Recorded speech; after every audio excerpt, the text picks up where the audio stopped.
Hi, welcome to Barmy Army fan cams after a 2-0 home win against Birmingham that takes us back to the top of the table. I'm joined this afternoon by Ian, Shane, Matt, Jake and Fiona. Fiona, start us off. What were your thoughts on that match? A good performance, not a particularly great performance, but it was a good overall performance. Attacking, defence, we all looked switched on. Birmingham aren't the strongest opposition, so we didn't have to be at our 100% today, but we did enough to get the win. We should have had a couple more goals, but yeah, overall happy with it. Jake, after last week, did you expect us to have a little bit more fire in the belly? Certainly play with a little bit more oomph, I suppose is the word I'm looking for.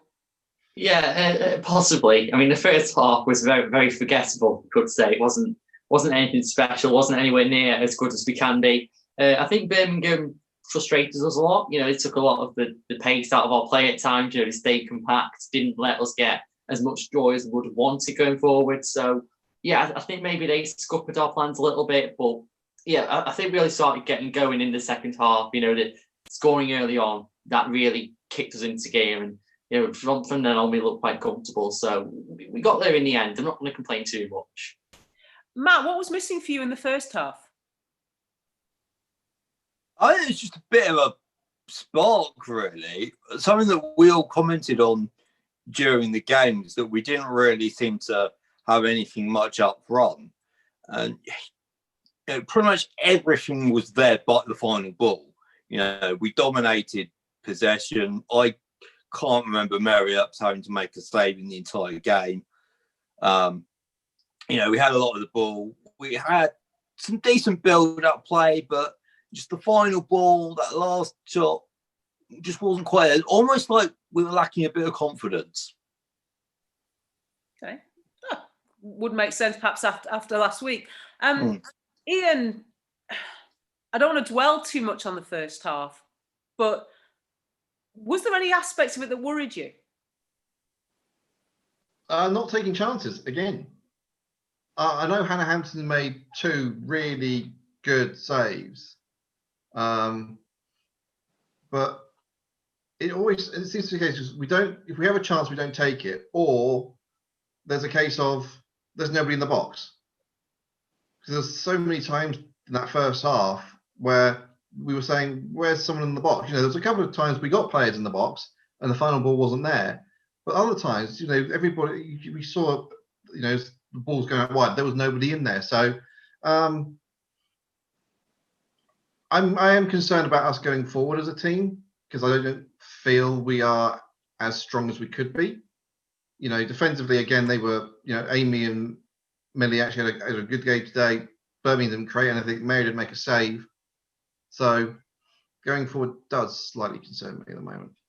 Okay, and Shane, when we played Birmingham earlier in the season, I think it's safe to say that your hometown club were struggling a little bit with certainly personnel and numbers.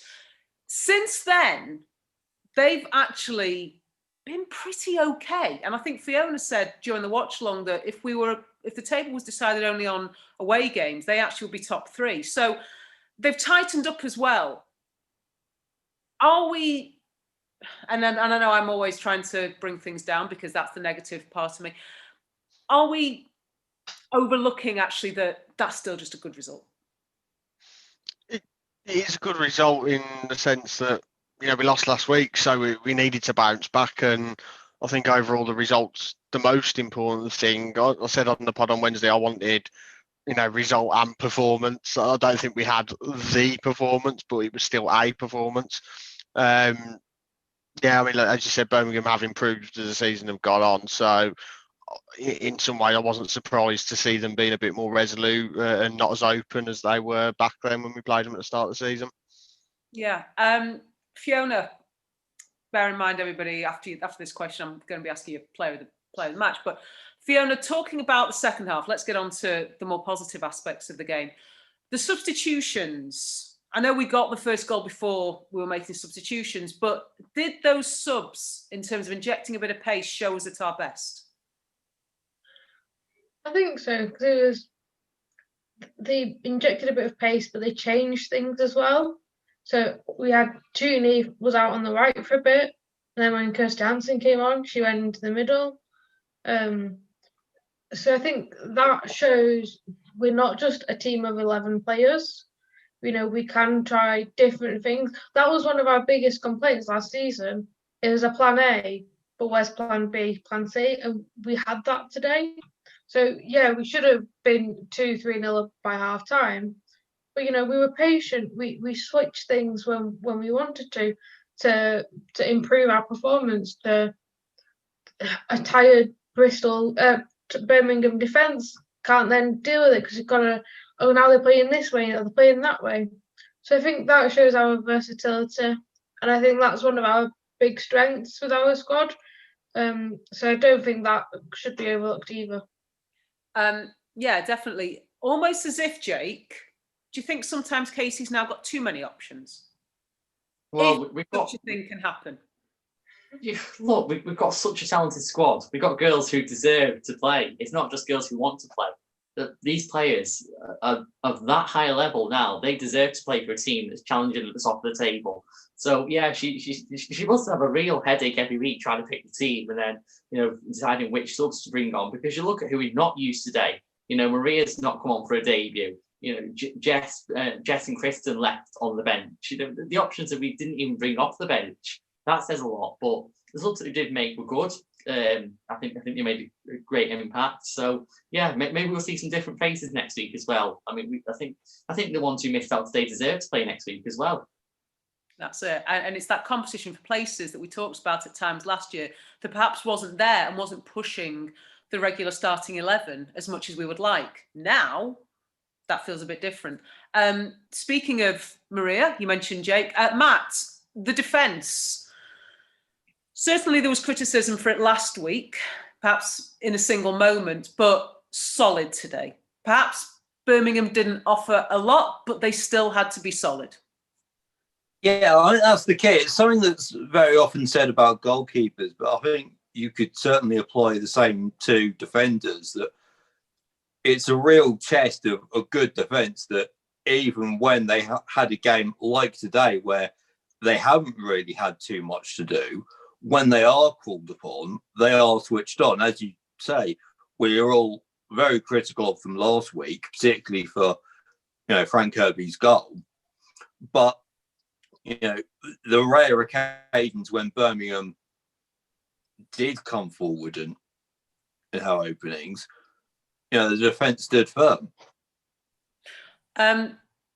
So there's positives, whatever we say, however much we might have been disappointed with just the two. It's a clean sheet. That's always positive. Definitely.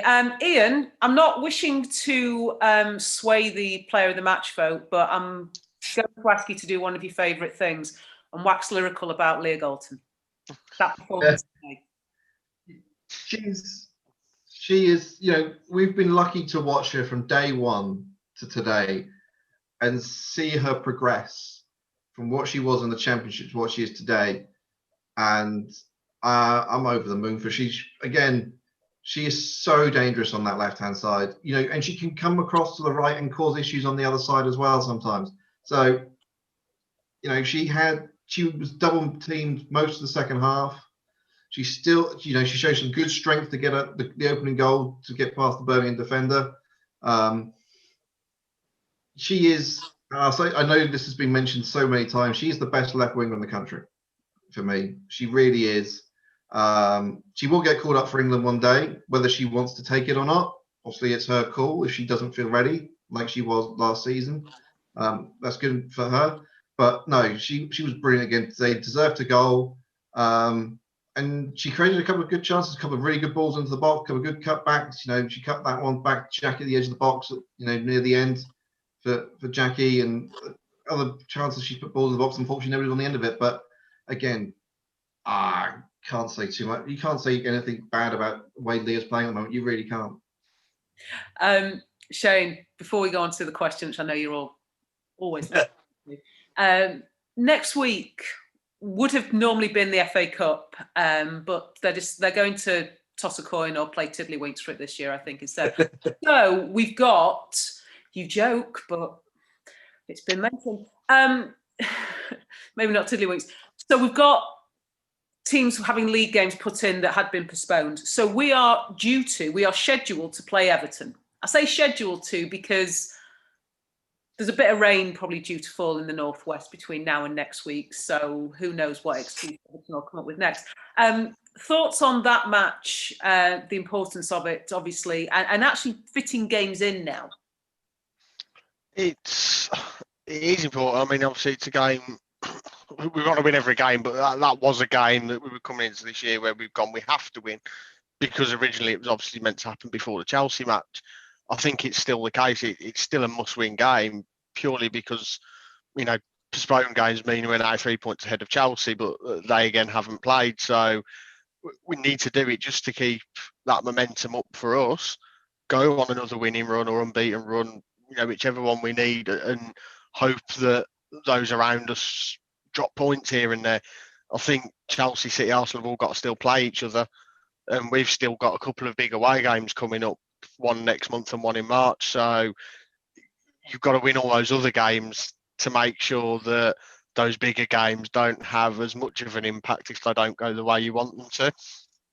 Yeah, I've always been a believer in points on the board. It's great having games in hand if it means you can, if you win those, but points on the board, I think, always. And in a season where we could end up with a lot of fixture congestion, let's take what we've got for now. And hey, we're unbeaten in the league at home this year. So, hey, great records.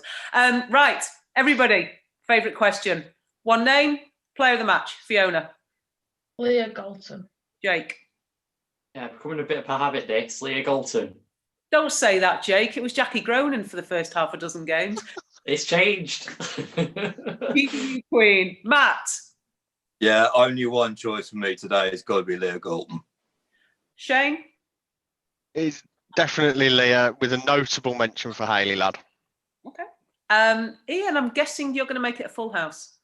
Leah Galton. Leah Galton. Leah Galton wins it. Imagine my shock. Shock, say on that one. Thank you all very much for joining me. We're going to be back next week, hopefully, discussing the game at Everton. But for now, we're just going to enjoy being back up at the top of the table and celebrating a 2-0 win. Cheers for that, guys. Take care. See you, everyone.